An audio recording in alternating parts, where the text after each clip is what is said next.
आम विद्यालयर नाम हूँ पीएम श्री केदारनाथ आदिवासी सरकारी उच्च विद्यालय अंबाभना। यह अंबाभना ब्लॉक रे अवस्थित। यह बरगढ़ जिल्लार गोटे प्रसिद्ध विद्यालय अटे। आमे वर्तमान अच्छु आम विद्यालयर एस्ट्रोनोमी लैब भितर। एस्ट्रोनोमी लैब भितर जो जिनिस गुड़िक छात्र छात्री मैंने शिखिबे ताहा हैला सौरमंडलर मॉडल जहाँकि गोटे वर्किंग मॉडल अटे। ठीक सहीपरि ऋतु परिवर्तन किपरि छात्र छात्री मैंने निजे अनुभव करेंगे देखिए पाठ्यपुस्तक सहित एवं दिन राति किपरि हुए ताहा अति सहज रे बुझी पारिबे। आम एस्ट्रोनोमी लैब्र अन्य मुख्य आकर्षण गुड़ाक होउछि ब्लैक होल्स। ता विषय आम डिटेल्स आलोचना करिबा। बिग बैंग थ्योरी होउछि विश्व ब्रह्मांड किपरि सृष्टि हला ता विषय आम जानि पारिबा, छात्र छात्री माने शिखि पारिबे। यूनिवर्स इन्फोग्राफ एवं सौरमंडल लाइफ साइकिल ऑफ स्टार्स गोटे तारार जीवन चक्र अच्छी। आम एस्ट्रोनोमी लैब्र अन्य एक सुंदर आकर्षणीय जिनस होची गोटे महाकाशचारीर मॉडल एवं ता विषय जानिबा। ठीक सही परि भारतर सफलता, इसरोर सफलता जहाँकि चंद्रयान 3 चंद्रर दक्षिण मेरुरे अवतरण करथिला तार गोटे सुंदर मॉडल अच्छी ता विषय आम जानि पारिबा। आम विद्यालयर एस्ट्रोनोमी लैब भीतर को पशिले बाम पटरे आपण माने देखिबा को पाइबे तीनिटी वर्किंग मॉडल। प्रथम मॉडल होची सौरमंडलर। एहा सूर्य चारिपटे 8टी ग्रह सेमानकर निर्दिष्ट कक्षपथरे बुलुछंती। प्रथम बुध, द्वितीय शुक्र, तृतीय पृथ्वी, चतुर्थ मंगल, पंचम बृहस्पति, षष्ठ बृहस्पति परे शनि, तापरे यूरेनस, तापरे नेपच्यून, तापरे प्लूटो।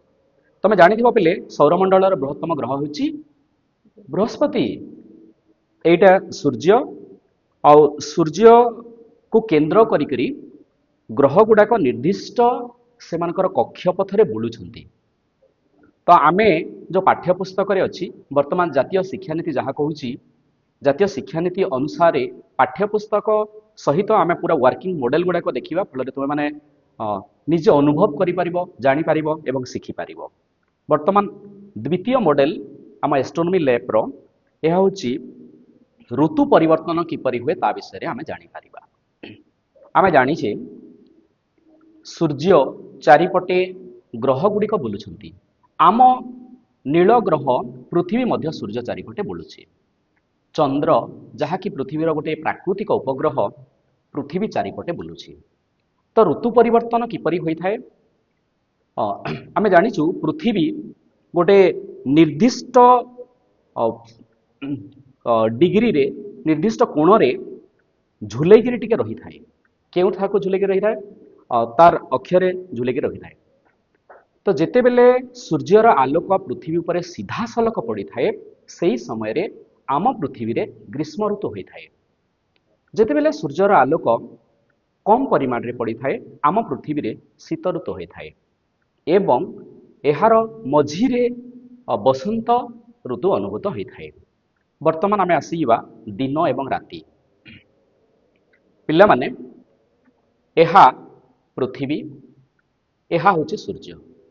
आमे जानिछु जे पृथ्वी सूर्य चारिपटे निर्दिष्ट अक्षरे बुलुछि तार सहित एहा निजर अक्ष चारिपटे मध्य बुलुछि। बुझि पालो एहा निजर अक्ष चारिपटे मध्य बुलुछि।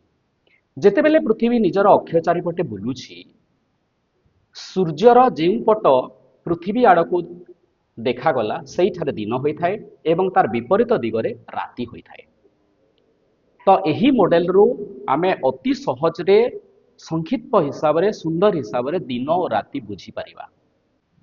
वर्तमान आमे आम एस्ट्रोनोमी लैब्र ब्लैक होल्स विषय रे जानिबा। ब्लैक होल्स होची महाकाश रे थिबा गोटे स्थान जेउठारे पदार्थ विज्ञानर कौनसी नियम काम करे नाही। पदार्थ विज्ञानर जो बहुत नियम गुड़ाक अच्छी उदाहरण स्वरूप माध्याकर्षण शक्ति आम पृथ्वीर ब्लैक होल रे माध्याकर्षण शक्ति नाही। एथिरे विश्व ब्रह्मांड सृष्टिर रहस्य अच्छी।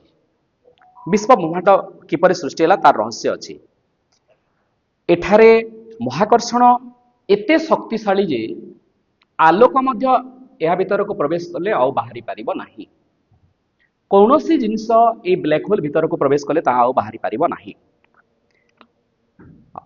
यह एक कला रंगर विचित्र चुंबक सदृश अटे जहा निज पाखकू समस्त द्रव्य को आकर्षित करिथाए यह समस्त आलोक को निज आड़ को आकर्षित करता किंतु छाड़े नहीं तो आम ब्लैक होल्स विषय टे जाना आल्बर्ट आइंस्टाइन 1916 मसीह प्रथम करी ब्लैक होल विषय तांकर तथ्य उपस्थापन करथिले 1916 मसीहा पिले मन पकाब यह एक एपरी एक स्थान महाकाशर जेउठारे समस्त शक्ति केन्द्रीभूत होउछि बोली वैज्ञानिक माने सूचना देइथांती आमे यार 3टी स्तर विषय जानिबा बिले प्रथम स्तर होछि बाह्य स्तर द्वितीय होछि तार भीतर स्तर एवं तृतीय स्तर होछि सिंगुलारिटी बाह्य स्तर तार बाहर अच्छी ठीक सही परि भीतर स्तर होछि ए ब्लैक होल रो भीतर एवं सिंगुलारिटी होछि गोटे पॉइंट बा गोटे बिंदु जेउठारे कि समस्त वस्तुत्व लुचिकरी थाए ब्लैक होल रो समस्त वस्तुत्व लुचिकरी थाए आमे 3 प्रकार रो ब्लैक होल विषय एथारे जानिबा गोटे होछि स्टिलार ब्लैक होल्स गोटे होछि सुपरमेसिव ब्लैक होल्स एवं अन्यटे होछि intermediate black holes stellar black hole रे एठारे मेसिव स्टार्स गुड़ाक जिते बेले नष्ट हो जाती कोलाप्स हो जाती पशि जाती तो तांकर शक्ति गुड़िक से सब जमा होकर रही जाए ठीक से हीपरि सुपरमेसिव रे यह गोटे मर्जिंग ब्लैक होल्स अटे यह गैस क्लाउड्स गैस मेघ एमान सब डार्क मैटर्स गुड़ाक एठारे जमा होगा फल सृष्टि होता है ठीक से हीपरि इंटरमीडिएट ब्लैक होल्स अच्छी पृथ्वीर विभिन्न देशर महाकाश यात्रा विषय टिके तथ्य हिस्टोरिकल गोटे क्रोनोलोजिकल ऑर्डर शिखिबा 1959 मसीह रूसिया 1968 मसीह अमेरिका 1990 मसीह जापान 2003 मसीह यूरोप 2007 मसीह चाइना और 2008 मसीह इंडिया आम भारत महाकाश रे निजर दखल विस्तार करथिले सेमाने निजर विज्ञान गवेषणा सेठारे प्रतिपादन करथिले आमे जो नीलग्रह पृथ्वी रे बसवास करूछु तार सृष्टि बहुत रहस्यमय अटे वैज्ञानिक मानक मतरे आम पृथ्वी गोटे तत्व द्वारा सृष्टि होइछि ताकू कहा जाय बिग बैंग थ्योरी आम एस्ट्रोनॉमी लैब रो बिग बैंग थ्योरी रु पृथ्वीर सृष्टि विषय रे पिला माने तुमे जानि पारिबो ठीक सही परि आमे आम यूनिवर्स इन्फोग्राफ रे सूर्य सहित 8टी ग्रह विषय जानी पारिबा सूर्य होइछंती गोटे जलंता अग्निपिंड एक तारका जहांकर निजर आलोक एवं उत्ताप अछि सूर्यर चारिपटे जेपरिक मॉडल थिला 8टी ग्रह सेमानकर कक्षरे बुलुछंती निर्दिष्ट कक्षरे बुलुछंती प्रथम होछि बुध जहाको हम मर्क्यूरी बोली कहता द्वितीय होछि भेनस बा शुक्र तृतीय होछि पृथ्वी चतुर्थ मंगल बा मार्स पंचम बृहस्पति बा जुपिटर षष्ठ रे सटर्न बा शनि सप्तम रे यूरानस नेपच्यून एवं प्लूटो थिला जहाको गोटे वामन ग्रह हिसाब रे लिया गला यहाको वर्तमान आम सौरमंडल रो बाद दिया जाइछि गोटे तारकार जीवन चक्र यह नेबुलारू सृष्टि होछि पिला माने दुईटी पट अछि देख डाहाण पट एवं वाम पट डाहाण पटरे नेबुलारू सृष्टि होछि छोट एवं मध्यम वस्तुत्व थिबा तारका